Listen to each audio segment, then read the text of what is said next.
राधे लक्ष्मी सीता और दुर्गा का रूप है वो, कोमल है करुणा का सागर भोली सी है वो।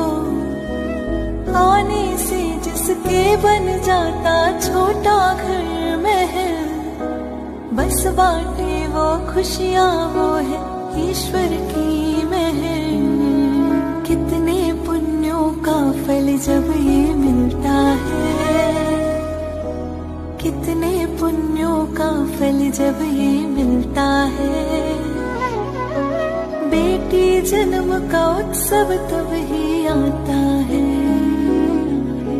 100 जन्मों का भाग्योदय जब होता है। बेटी का